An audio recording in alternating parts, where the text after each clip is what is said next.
coming out here after 30 years. Yeah, I ain't got nothing, but I'm gonna have something because I'm rich in personality, you know, and I'm rich in love. My family love me, and that's really all that counts. Hey man, shout out to everybody out there on Team Banky Pound, man. I appreciate the love. I appreciate the support. Big love, TBP Nation, man. Shout out to all my subscribers, man. All my members. Let's go. Let's keep it going. We gonna come in 2026 smoking, doing no joking. You hear me? Let's get it. Let's go, man. Oh, man, let me tell you something, man. Today I just was reflecting because I just seen a couple of my brothers last night, man, from on the inside, man. It was a beautiful thing. So just talking and kicking it, it's going to be a lot of more videos that come up from that. I'm going to try to get them on this camera before they, you know what I'm saying, go back up to the city. But, man, it just made me think about this video that I'm going to do today, man. And let me tell you something.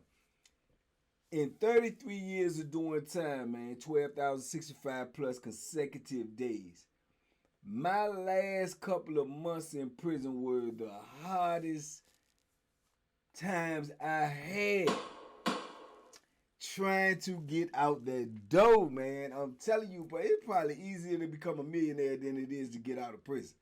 Real talk, man. Because when I made parole and I go to the re-entry class, they had came up with this thing, you got to take a re-entry class before you leave prison, even when you make parole.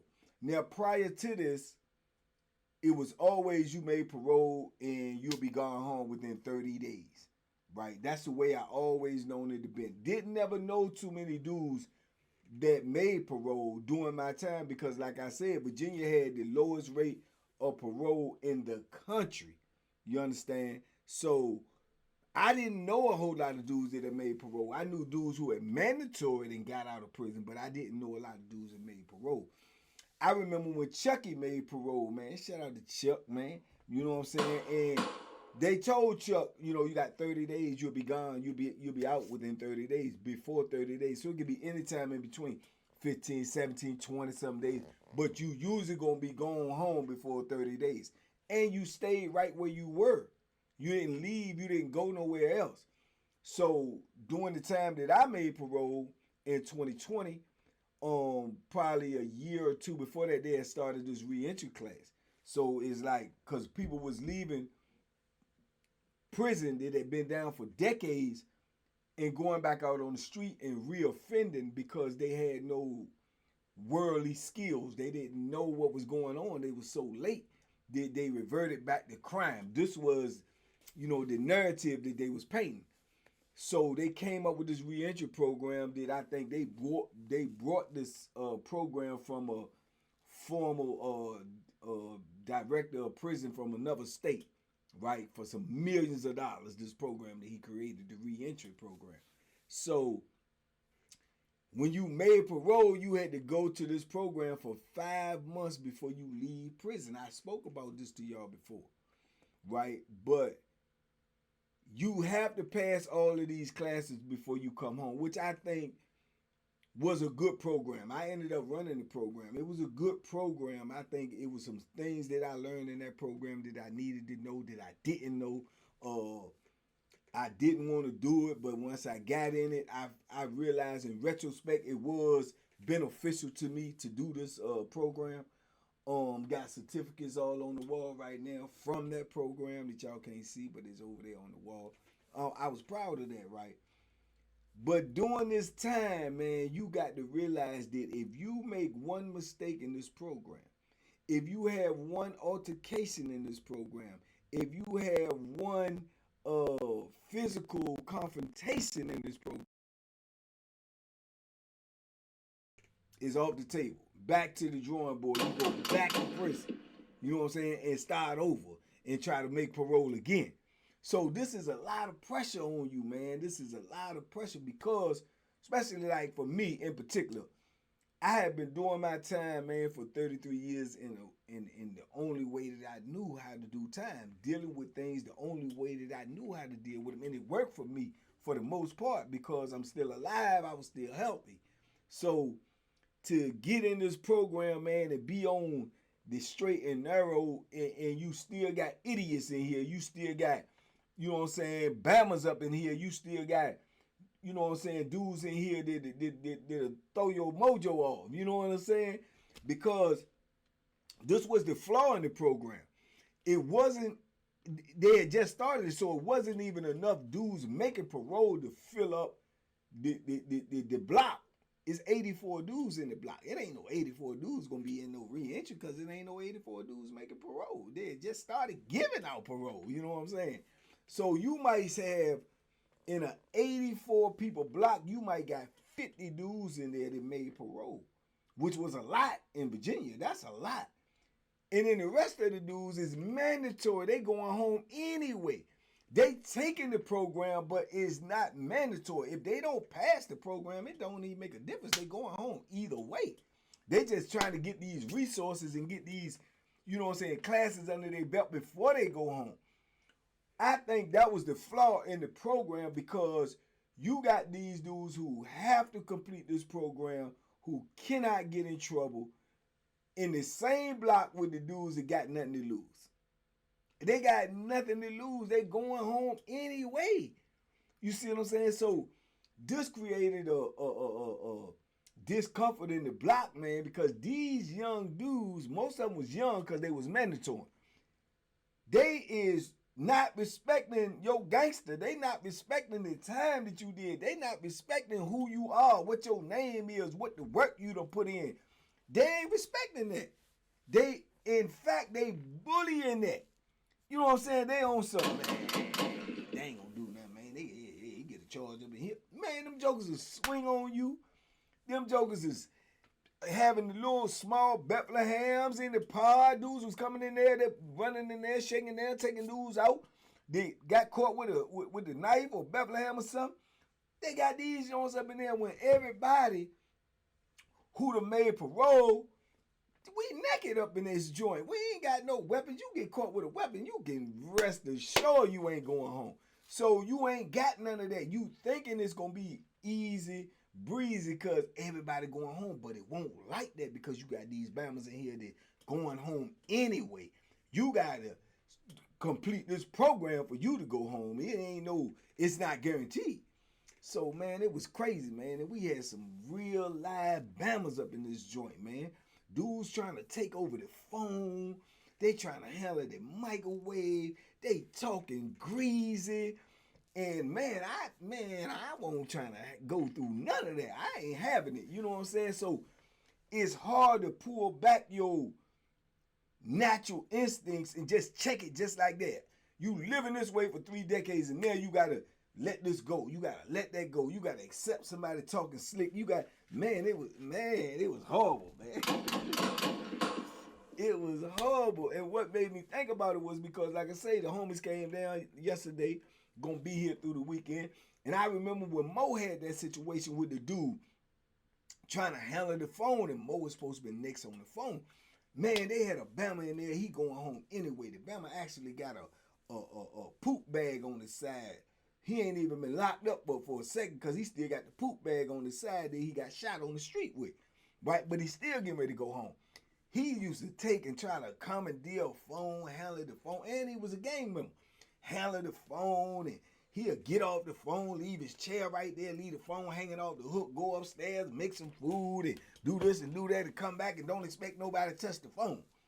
Man, he was tripping. And you get on this phone, man, I'm telling you right now, somebody get on this phone, I'm telling you right now, I'm going to swing on you. I'm going to swing on you. You know what I'm saying? We going to jail. What? Straight Bama stuff. Because he's knowing that the dudes that's going home anyway, they ain't going to really mess with him because all them young dudes, and they know he a gang member. So they ain't going to do it. So he really directing it at all of us old timers is trying to go home. Like, nah, y'all ain't getting on this phone. Then not when I'm using it. And, bro, he was doing this all day, every day. It was crazy. So you might got to use the phone. That's the only phone open, but he holding the phone. So I remember him and Mo had an issue because Mo was trying to get on the phone, and he telling Mo, you ain't getting on the phone. And Mo was like, man, go ahead on, man. He was like, man, you heard what I said. You get on that phone. I'm telling you right now, I'ma swing on you. Man, you gonna do what? You heard what I said? And he getting crazy, and Mo wanted to smash him. I could see it. I could see it in his eyes. I could see it in his body language. And it was crazy, man, because you being put up under that type of pressure. You know what I'm saying? So he just kept running his mouth. The whole part hurting there because he's a loud talking Bama. And, man, it was crazy, man. I'm sitting there and I'm looking at Mo. I get up and go over there, sit by Mo. I said, man, don't let this joker play you out of the pocket, right? And that's a danger because by me going over there sitting with Mo and saying something to Mo, he could say something to me. And then I'm going to be up under the same type of pressure. And I can't handle that type of pressure. But I'm trying to give him advice about how to handle the pressure when I know, man, I would have started getting highs, man. Jokers be talking to me like that, man. You know what I'm saying? And you know you can smash him. You know it. Mo know he can smash it. So he almost got Mo to the edge. And Mo was like, yeah, man. I mean, go ahead on, man. Go ahead on, man. F you. You ain't nobody anyway. All old mamas, y'all be, you know what I'm saying? We'll come on up in my cell. You want to go to cell? Mo said, man, you don't want to go to no cell, man. That ain't what you want. Yeah, I do. Let's go to the cell. And Mo's, all right, let's go. I said, man, you ain't going nowhere, man. He said, nah. Go ahead. And Mo was ready to go up in the cell. This after doing 20-something years, man, you can throw it away for a Bama because you under that type of pressure because you're not used to people talking to you like that. You're not used to people violating like that. You know what I'm saying? But you got to look at the bigger picture. You getting ready to go home. And, man, I'm telling you, man, it's hard, man. It's hard on the yard and real in the field, bro. And then once I started in the position that they put me in as being the senior coordinator, I'm talking to these Bamas all day, every day.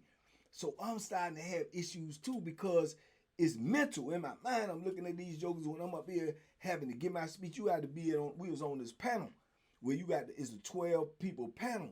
And you talk to the rest of the pod every day, twice a day, in the morning and in the evening.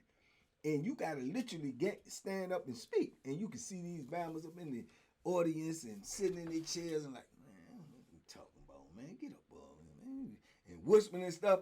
And as I'm up there speaking, I'm glancing and I'm seeing different people. So I'm seeing their body language and I'm reading their body language and even can read dudes' mouth sometimes. So, man, I'm getting blood. Man, I'm losing my focus on talking and everything. I'm like, this man was saying, you know, it was just insane, bro. And I remember catching a white dude running his mouth with something I said, laughing and giggling and whispering to another dude after I said something.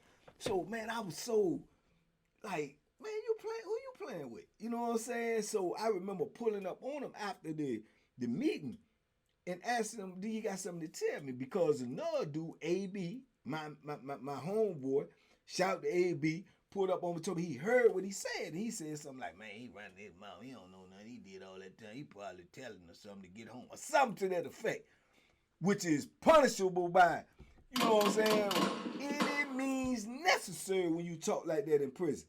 And it's a white boy. I'm like, man, boy, I pulled up. I said, look, I sat him there at the table. We sat across from the table. I asked him if he got something to say.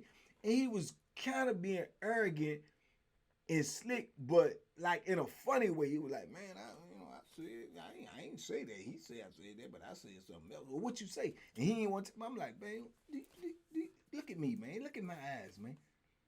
Do you think I'm somebody to play with, man? Do you think I would be playing? He was like, man, it don't really, you know what I'm saying? Like, boy, I wanted to get up and just, man, boy. And AB was like, man, please, man, nah. And I was so mad, bro, and you can't do nothing about it. You stuck. You want to go home? You want to keep your, you know what I'm saying, your reputation. You want to keep your, you know what I'm saying, your pride, your dignity, you know what I'm saying, your standards. What you want to do?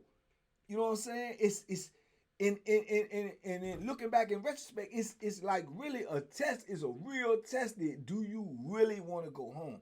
And more so, are you ready to go home? Because people out here is gonna be doing the same bird brain, smart mouth type of stuff. How you gonna deal with it? You know what I'm saying? And I couldn't see that far ahead. I couldn't. I wasn't that sharp. You know what I'm saying? But I'm talking about it now, like we was talking about last night. That's the, you know what I'm saying? It's a test. You know what I'm saying? It's God in the squad saying, look, bro, is you really ready for this outside world? Because these outside world people is crazy too. Now they're going to cut you off in traffic. They're going to get somebody in the grocery store. They're going to bump up against you. They go, you know what I'm saying? I done experienced all of that now. So maybe if I hadn't went through what I went through to get home, I probably wouldn't have been able to deal, because I was ready to crash out up in re-entry, man, about 2-3 times, bro. I ain't lying to you, man. I had the Muslim brother try to play me with a microwave, and I just couldn't get to the point where I could let all of that stuff just slide by, man. I went all the way up to his cell and asked him, do he got an issue? And he was getting smart. You know what I'm saying? And I would get ready to push him in the cell and just try to, you know, real fast and thinking I'm going to get away, which it wouldn't have been no way possible I could have got away.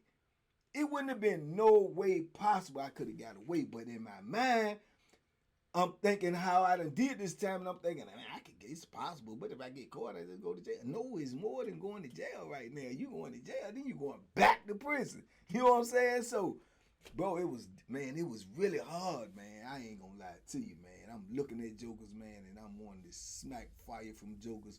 I'm wanting to punch jokers in their face. I'm hearing dudes make little snickers and man, I'm mad, boy.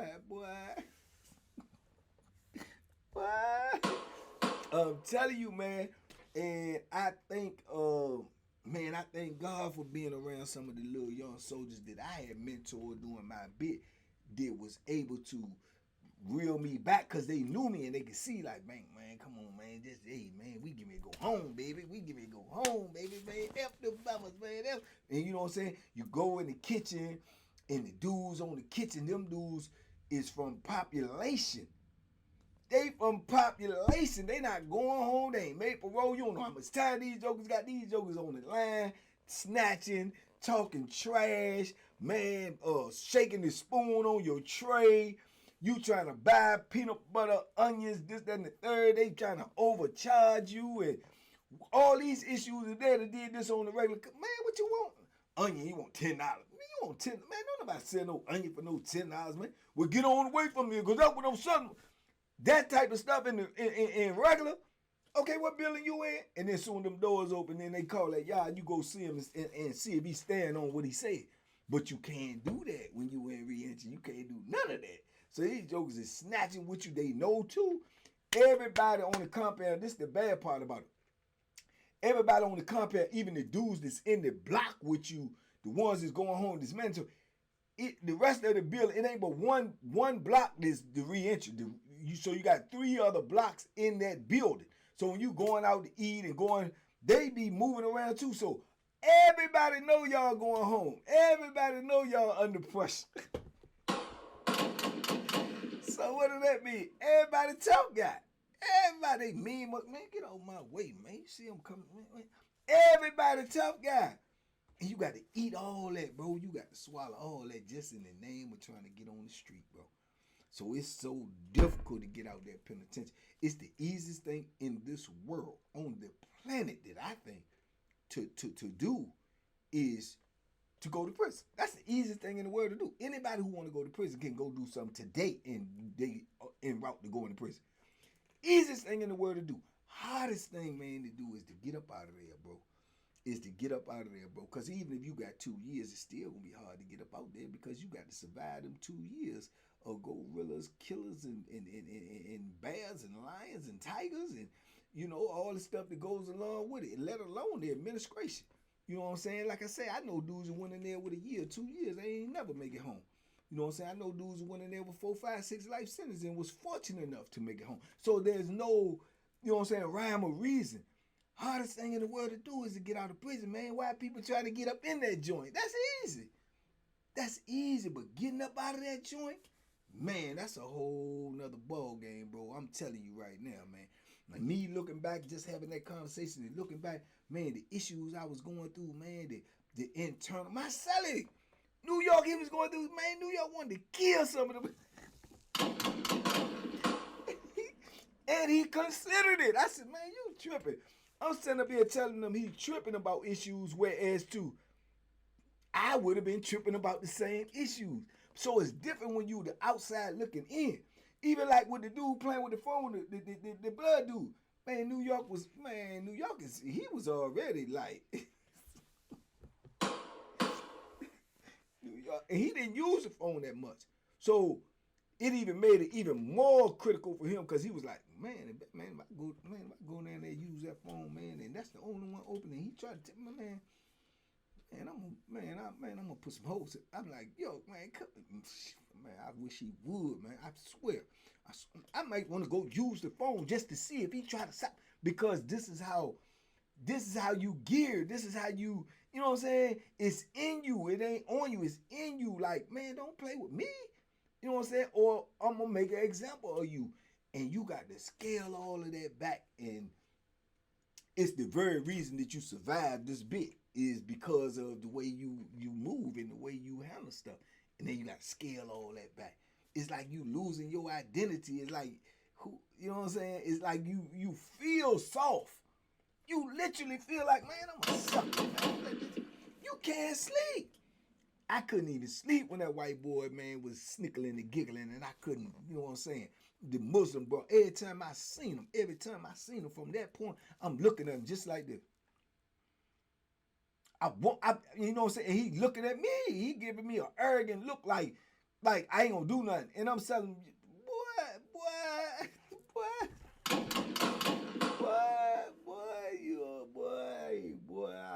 I knock your kufi off, boy. You know what I'm saying? And but you can't do nothing, bro. So it was agitating, man. It was aggravating, man. Doing that, trying to get home, trying to keep your spirits up, trying to, you know what I'm saying? Because you feeling like you ready to explode. Then you got to go take all these classes.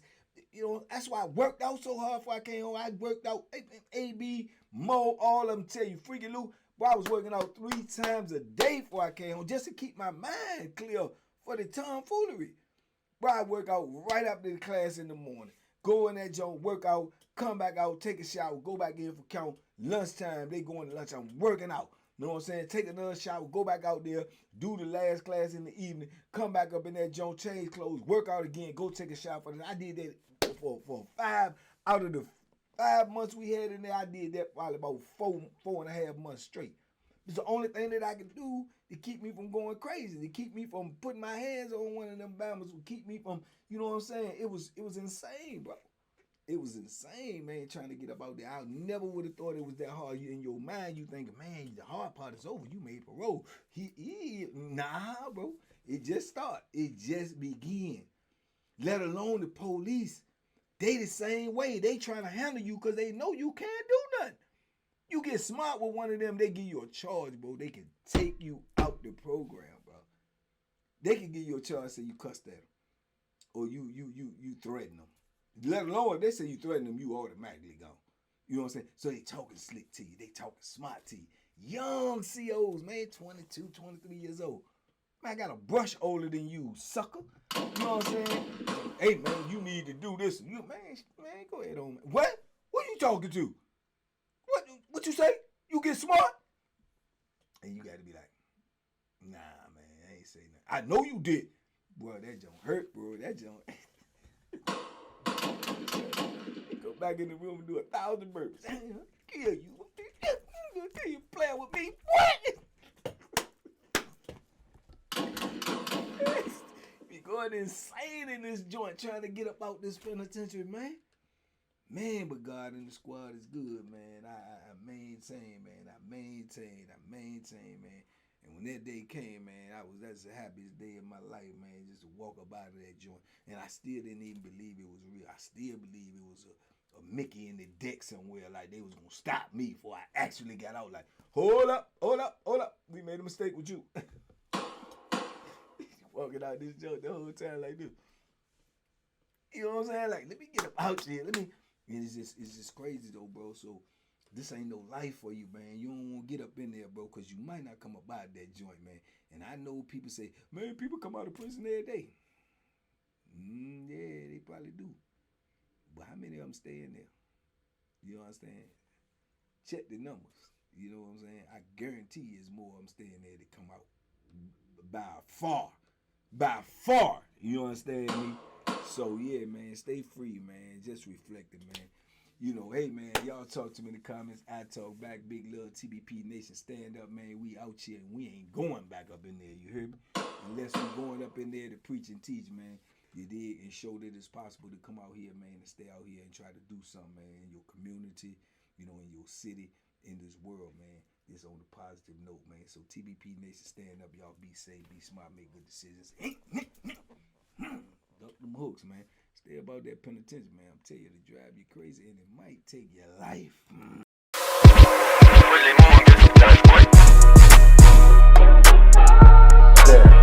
The banky special. Yeah. Pure deliciousness. Pure deliciousness, man. My name is Banky, man. Everybody calls me Banky. That's the name that I got from my grandmother when I was young. I'm coming out here after 30 years. Yeah, I ain't got nothing, but I'm gonna have something because I'm rich in personality, you know, and I'm rich in love. My family love me, and that's really all that counts.